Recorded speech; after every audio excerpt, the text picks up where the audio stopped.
Welcome to a brand new series of Doctor Who. Not only do we have 12 exciting new adventures for you, but a thrilling new Doctor at the helm. Oh! You're gonna dinosaur too! Planning for this epic new series started in late 2013. Since then, over 200 people have been working flat out to make this the biggest and best series ever. Hi there. Lucky for you, we've got exclusive access to show you all the thrills, spills, and explosive action. So get ready for a brand new era. I promise you're going to love it. No, I would.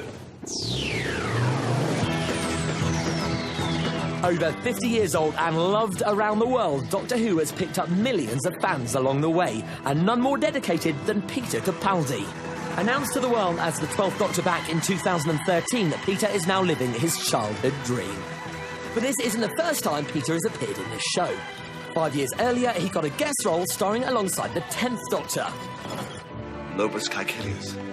The script came in an email. Usually you read the script and say, yes, let's do it. But I said, no, well, I'll just do it. I don't... Yeah, it's great. I absolutely love it. I could do this forever. It's a delight. Well, his wish has definitely come true. And we caught up with Peter at his very first read-through to see how the job's been going. It seems to have been a long time that I've been the new Doctor Who. People keep saying to me, oh, how's it going? What's happening?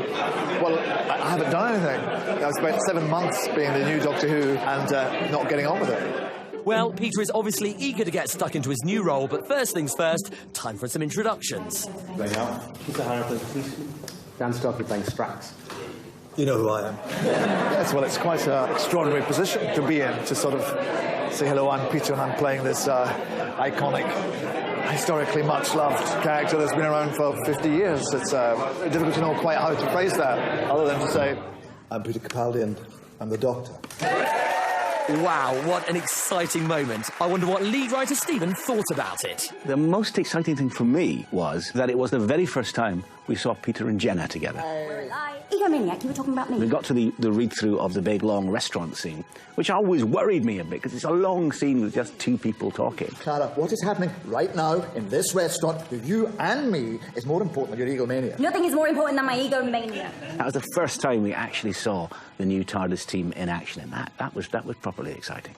The dynamic is unlikely friendship that just totally works and totally feels natural. That's the way I feel that we get on together really well, like that. Unlikely friendship that just works. Geronimo! And now for a little treat. Here's a snippet of Peter playing the Doctor for the very first time. I never know where they come from, the faces. They just pop up, whoosh, zap, face. It's all right up until the eyebrows, and then it goes haywire. They're attack eyebrows. You take bottle tops off with these. This is it. The genie's out of the bottle, so let's see what happens.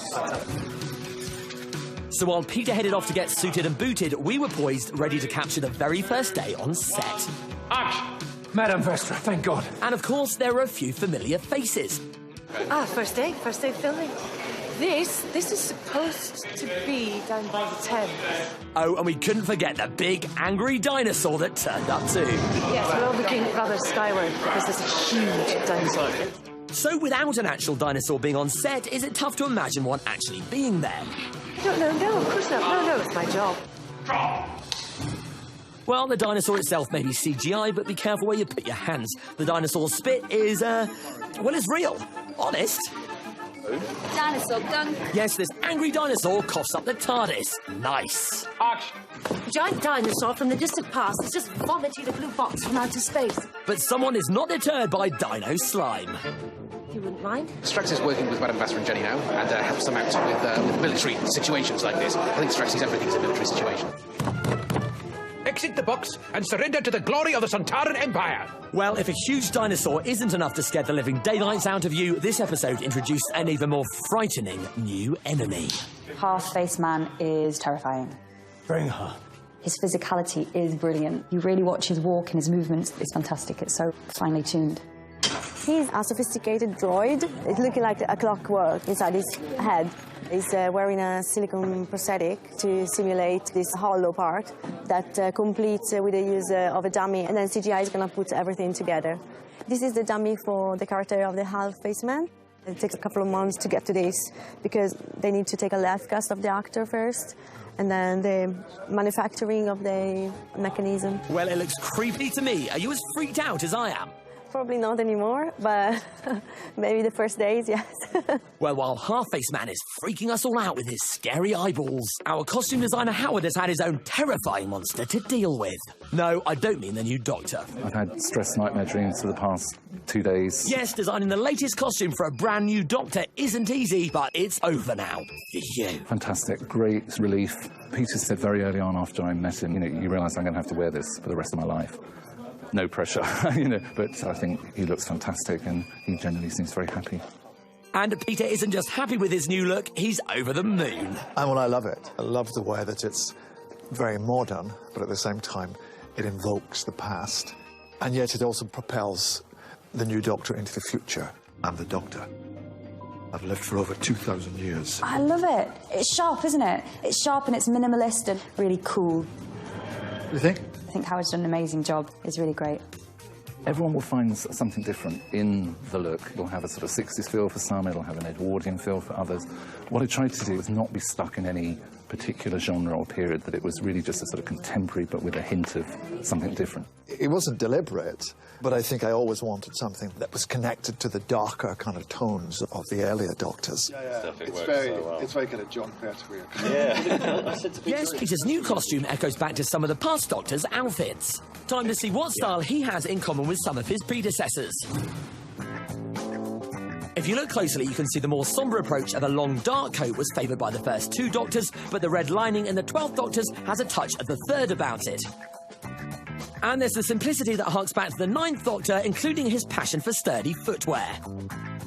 The accessories so beloved of earlier incarnations, scarves, hats, celery or umbrellas, they're all gone. This leaves us with a costume that's distinctive, new, striking and stylish. So what does Peter think of his new iconic costume? It's stark. It means business, and I believe it. It's a thing that makes me feel most like Doctor Who. So with a new costume and a new set of scripts, Peter has no excuse. It's time for his first moments on camera. And someone is more than a little chuffed. It's rather exciting. Almost uniquely, Peter Capaldi's first scene in Doctor Who is the first time that Peter has popped out the TARDIS. This was to bring out a raft of strong emotions for a man who has loved Doctor Who ever since he was a young boy. Delight mixed with terror, really. But to actually finally get to be Doctor Who was fantastic. To sort of emerge from the TARDIS for the first time, that's great. Shush. And you shut the door and it's completely black. So you're sort of plunged into the darkness with just me, Jenna, and the guy who's providing the smoke. Sleeping. So it was lovely to be inside that box, to think, oh, this is mine now.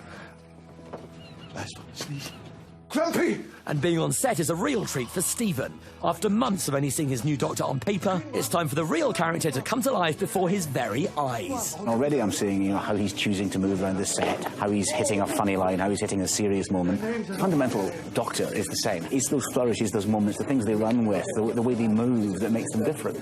And he's such a funny, inventive actor.